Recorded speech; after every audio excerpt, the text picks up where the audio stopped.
पीछे तो पीछे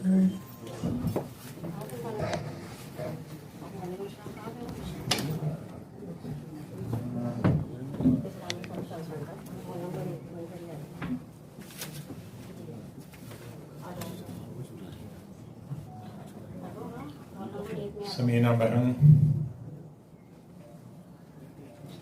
डॉक्टर ख्वाजा इफ्तिखार अहमद साहब,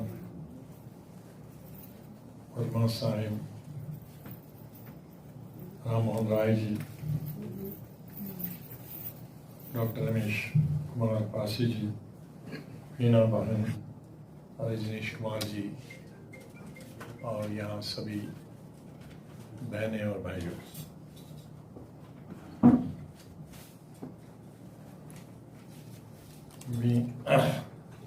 समीना बहन जी ने खास तौर से जो इस खानदान के आखिरी वारिस हैं, उन्होंने मुगलिया सल्तनत और बहादुर शाह जफर से लेकर नवाब शाह मोहम्मद तक बहुत कुछ बातें बताई, लेकिन मुगलिया सल्तनत के बारे में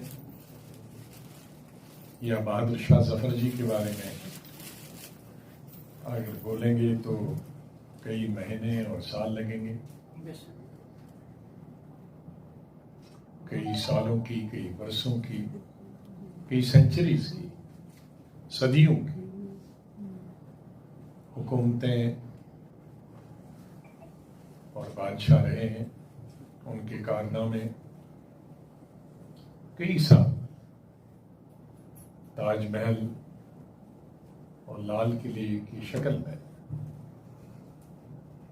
पूरे दक्षिण में और पूरे भारत में आज भी दिखाई देते हैं। बहुत सारे सियासी लीडर, सियासी पार्टियां आज नफरत फैलाने के लिए इस चीज को इस्तेमाल करते हैं कि बाहर से मुसलमान आए थे और उन्होंने हुकूमत की, लेकिन शायद इस बात को भूल जाते हैं कि वो जमाना ही ऐसा था। तब ताकत से पावर इस्तेमाल करने का तरीका पूरी दुनिया में था। जमहूरियत नहीं थी।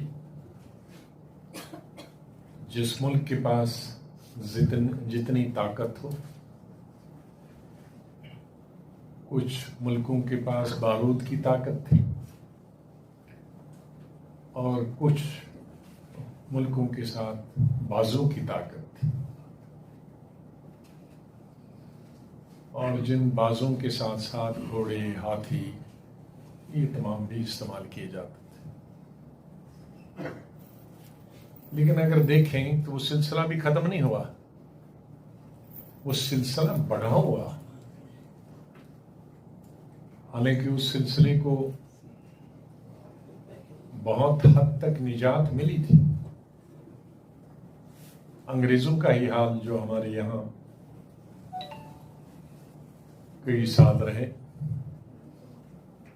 उनकी तहवील में या उनकी जद में या उनकी गुलामी करने वाले खाली हिंदुस्तान नहीं थे, तकरीबन 63 मुल्क थे। और आज की दुनिया की सबसे बड़ी ताकत अमेरिका, वो भी बरतानिया का गुलाम था। ऑस्ट्रेलिया, कनाडा और दूसरे 60-62 ममालिक की तो बात ही नहीं, अमेरिका जैसा मुल्क भी गुलाम था ना बरतानवी हुकूमत का। वो खत्म हो गया सिलसिला। तकरीबन अब सब मुल्क आजाद हुए।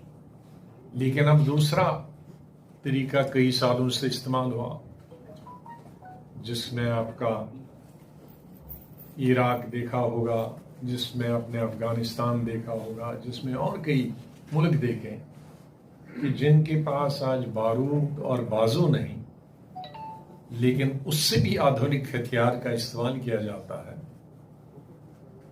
और उन मुल्कों को शायद उस पे जाके कब्जा करना, और वहां हुकूमत नहीं है लेकिन उनके तेल पे कब्जा किया जाता है, उनके पेट्रोल डीजल पे कब्जा किया जाता है, उनको इक्तिसादी तौर पर मार दिया जाता है और इक्तिसादी कब्जा किया जाता है, इकोनॉमिक कब्जा किया जाता है।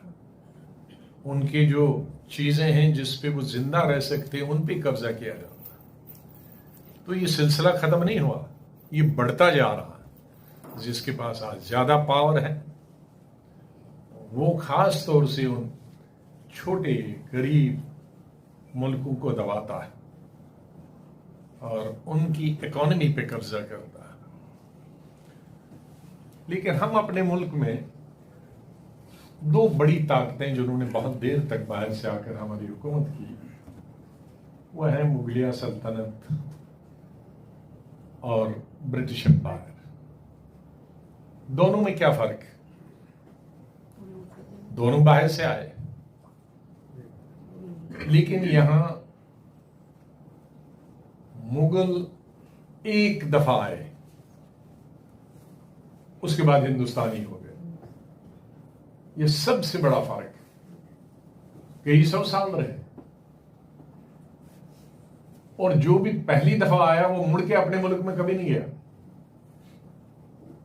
यही रहा, शादियां की, 20-22 बादशाह बने मुगलिया सल्तनत के। एक बादशाह ने यहां से बाहर एक नया पैसा नहीं लिया।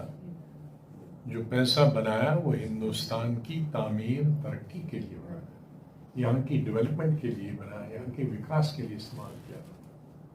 उन्होंने हिंदुस्तान को अपना मुल्क बनाया। यही दफन हुए, यही शादियां की, चाहे उस वक्त तो सिलसिला ही था, चाहे वो हिंदू था, मुसलमान था या सिख था। ज्यादा शादियां कहते, कई और मज़ाहिब की तो 200-300 की भी मिसालें हैं शादी की। तो वो सिलसिला था एक, तो शायद खराब सिलसिला था लेकिन था। उसमें कई चीजें अच्छी थी उन सिस्टम में, लेकिन कई बुरी भी थी, लेकिन वो सिस्टम था ऐसा। लेकिन एक बच्चे ने भी उनकी बाहर शादी नहीं की।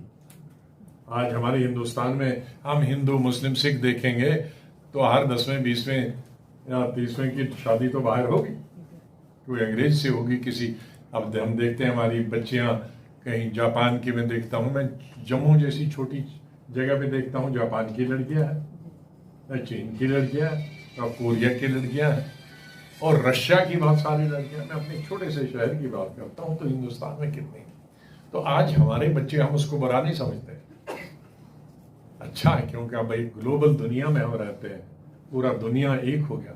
लेकिन उस वक्त मुगलों के इतने शहजादे हुए, हजारों की तादाद में होंगे वो शहजादे, लेकिन सब ने यही शादी की और सब यही दफन हो गए, और जो कमाया खजाने में आया वो यही लगाया। तो ये सबसे बड़ा फर्क है। लेकिन अंग्रेजों के वक्त पहले बादशाह से लेकर आखिर के बादशाह, जो कुछ भी यहां था वो सब अपने मुल्क में ले गए। यहाँ के हीरे, यहाँ के जवाहरात, यहाँ के सोना, यहाँ का चांदी, यहाँ के जानवरों की खालें, यहाँ की मूर्तियां, सब कुछ अपने देश में ले गए। तो ये इस देश को उन्होंने एक जरिया बनाया अपने देश को के लिए, सरमाया पैदा करने के लिए, पैसा जमा करने के लिए।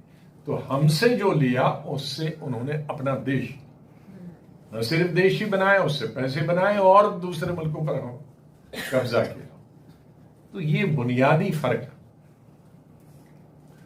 तो उस सिलसिले में हम सिर्फ पहले रूलर को शायद बाहर वाला कह सकते हैं, उसके बाद जितने रूलर आए वो हमारी तरह हिंदुस्तानी थे।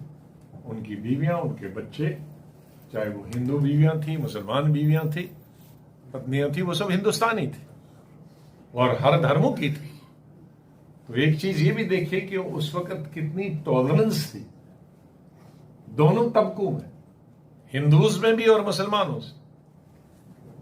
मुझे याद नहीं कि कहीं जबरदस्ती कोई हिंदू लड़की से शादी की हो किसी बादशाह, दोनों अरेंज मैरिज होती थी। और जो उनके खानदान के ससुराल की तरफ से हिंदूज होते थे वो तो जनरल होते थे, आधी हुकूमत तो वही चलाते थे, वो सिपह सालार होते थे उनकी फौजों। तो आज के मुकाबले में अगर हम देखेंगे तो वो टॉलरेंस बहुत कम हो गया। उससे हम कभी कभी देखते हैं कि शायद कई सौ साल पहले लोग कम पढ़े लिखे थे, शायद कम दौलत वाले थे, लेकिन टॉलरेंस ज्यादा थी। आज बहुत ज्यादा पढ़े हैं, आज सब कुछ है, लेकिन टॉलरेंस घट गई है, कम हो गई है, खत्म हो गई है।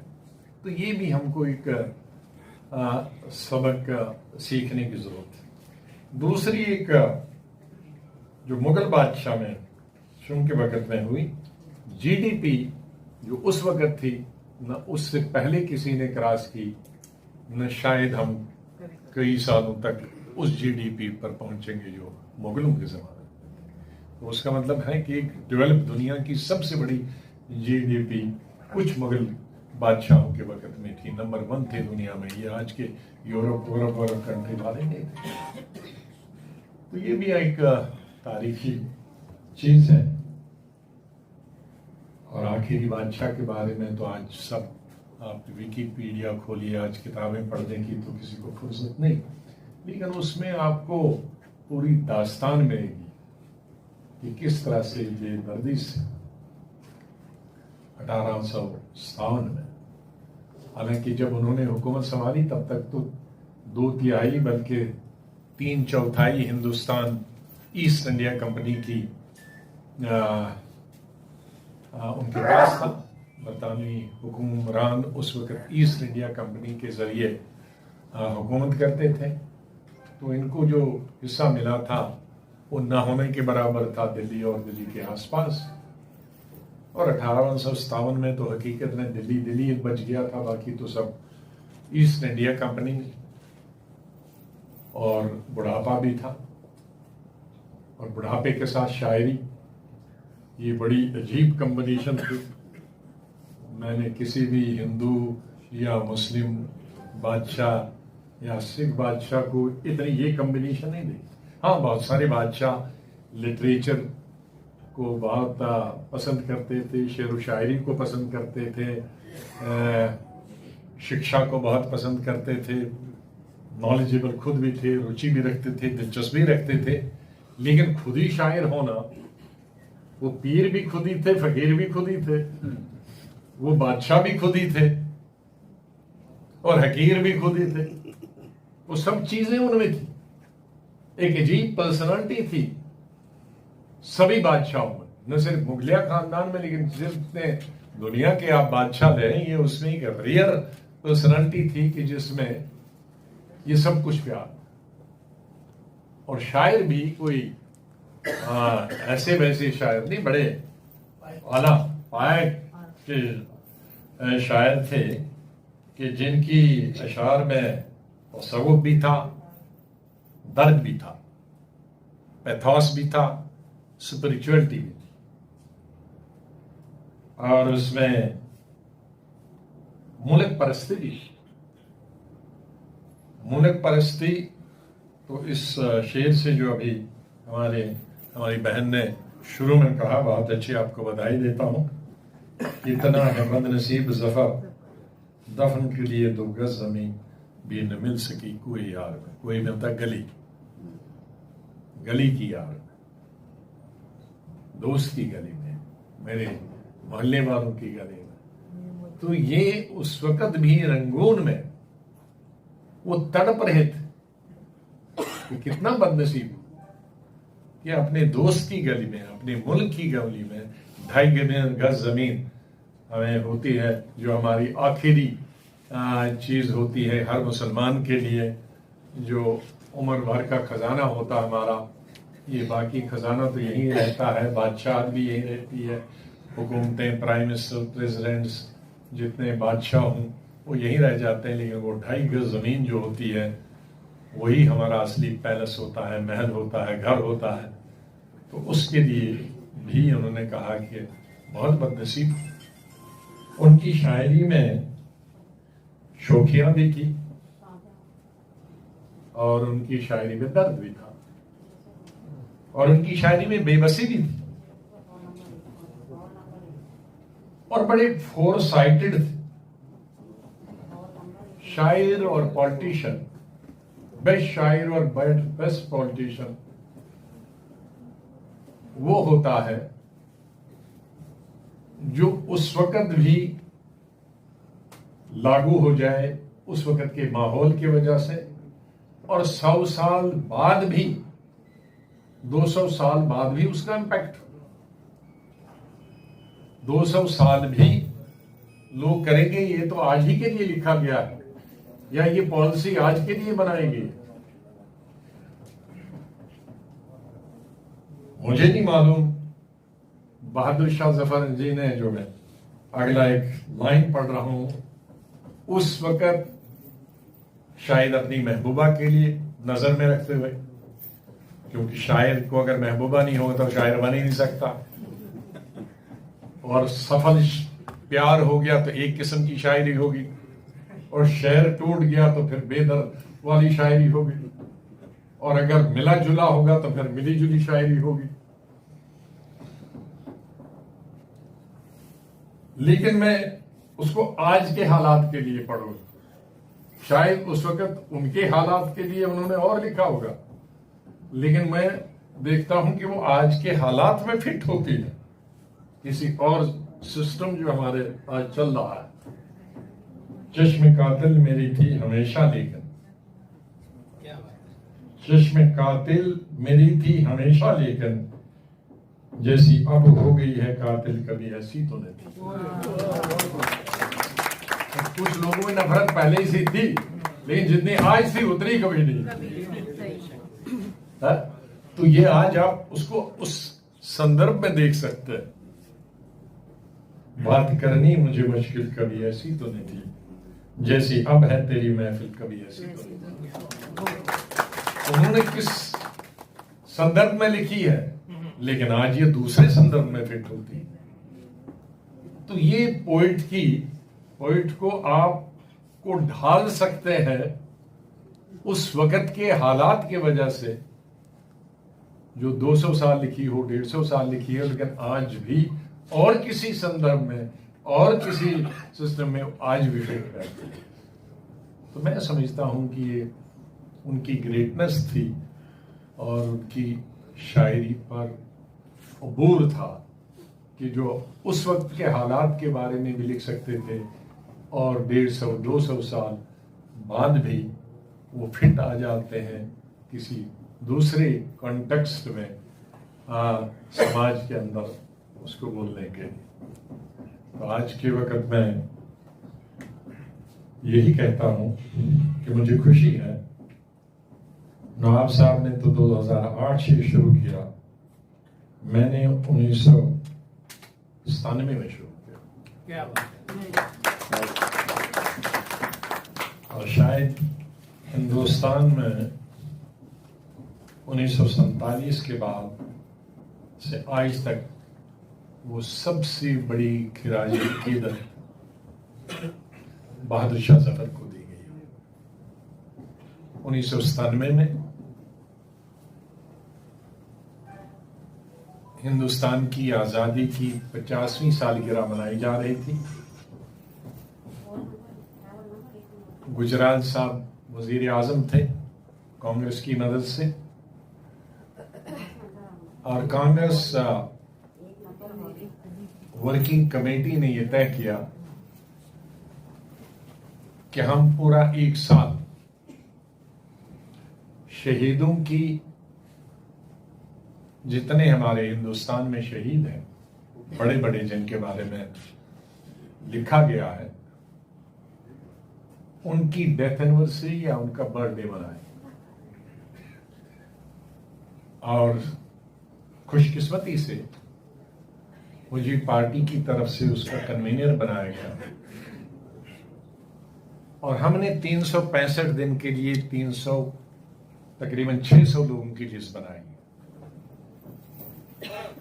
जैसे 1 जनवरी है तो 1 जनवरी किसी का डेथ एनिवर्सरी आएगा या किसी की बर्थडे आएगी, और कभी कभी 3-4 की किसी का डेथ एनिवर्सरी भी आएगा तो बर्थडे भी आएगा।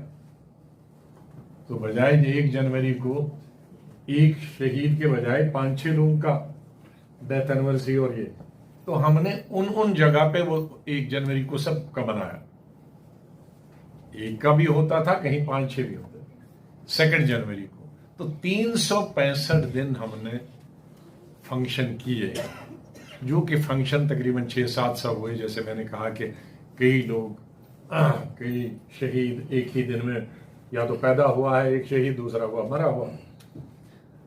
तो 365 दिन में हमने तकरीबन 600-700 फंक्शन किया, और ये शायद हिंदुस्तान में पहली दफा और आखिरी दफा अभी तक हुआ है, जिसमें कश्मीर से लेकर कन्याकुमारी तक। लेकिन सबसे शानदार जो कि जिसमें मैंने खुद दिलचस्पी ली, बादशाह थे तो बादशाही, चाहे आखिर में उनको वो बादशाही खराजे अकीदत न मिला, तो हमने सोचा कि चलो आज़ाद हिंदुस्तान में उनको उनके शान के मुताबिक उनके जन्मदिन पर अक्टूबर 97 में लाल किले के जहां दोनों ग्राउंड में दाएं और बाएं तरफ लोग नीचे रहते हैं, वहां मैंने एक स्टेज, बहुत बड़ी स्टेज बनाई जिसपे 40-50 लोग रहे, और तकरीबन मेरे ख्याल में मुगले खानदान के बाद और 15 अगस्त के बाद वो सबसे बड़ा महफिल थी मुशायरी की शक्ल में उनके जन्मदिन पर, जिसमें 40 से 50 हज़ार लोग थे।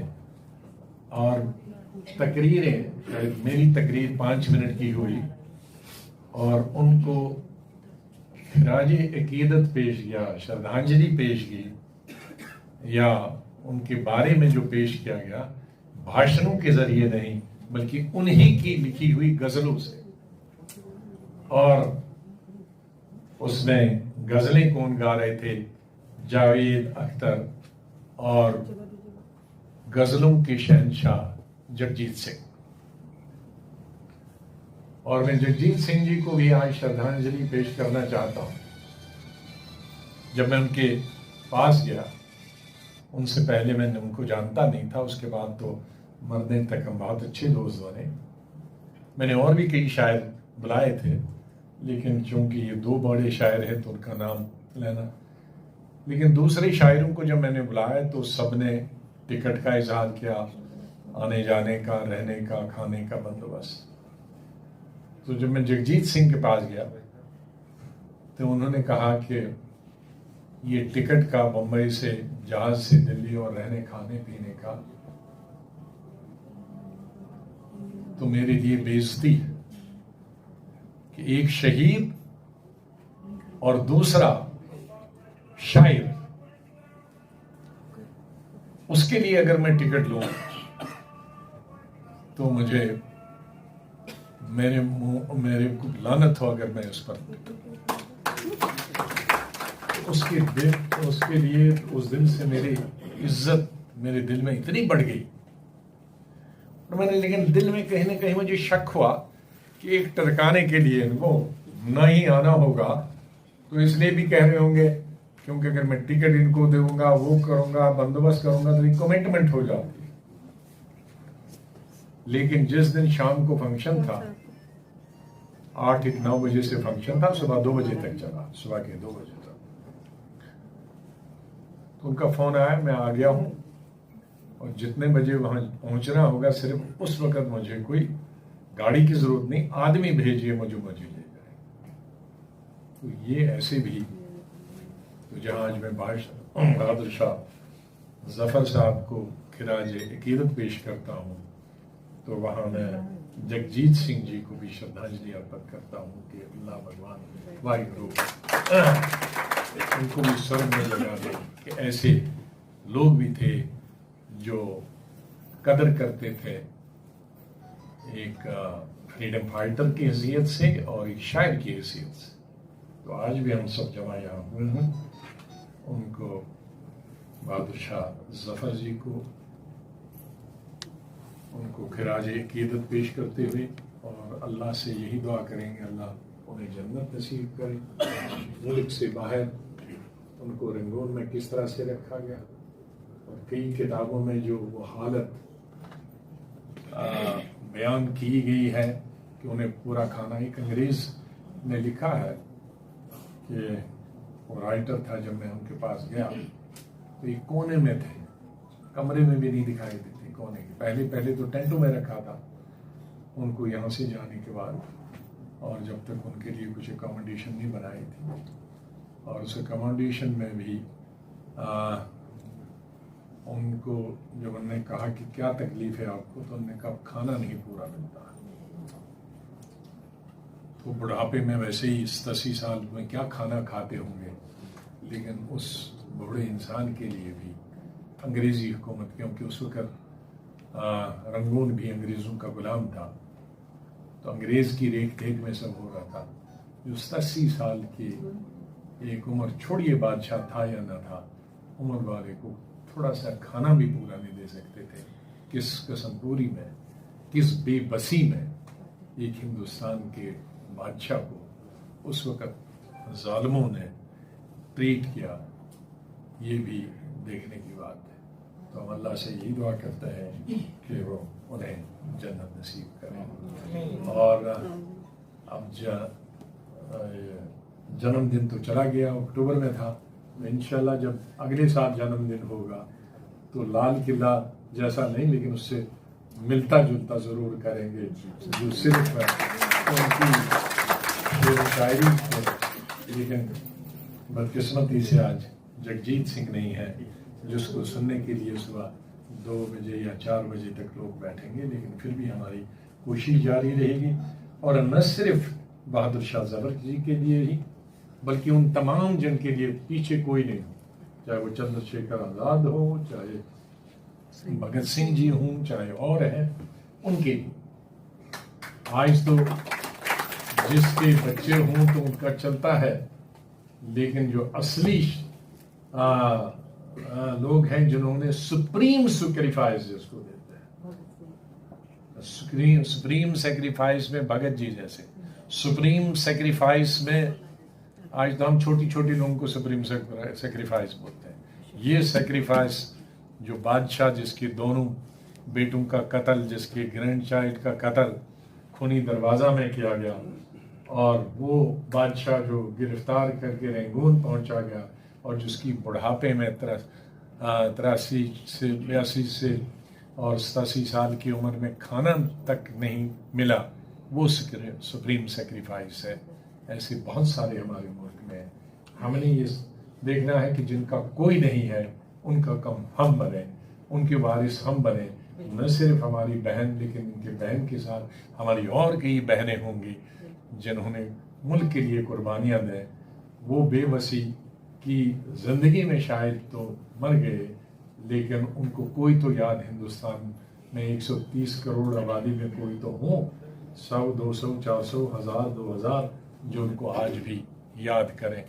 नहीं तो उन्हीं को याद किया जाएगा जिनके पास हुकूमतें हों, जिनके पास पैसा हो, जिनके पास दौलत हो, जिनके पास अभी भी राजे महाराजे राजवाड़ों के वो बड़े बड़े पैलेस हों, जोरी में मुल्क के लिए कुर्बान हो गए, उन्हें कोई याद नहीं करता है। उन सब शहीदों को भी आज हम श्रद्धांजलि अर्पित करते हैं। जय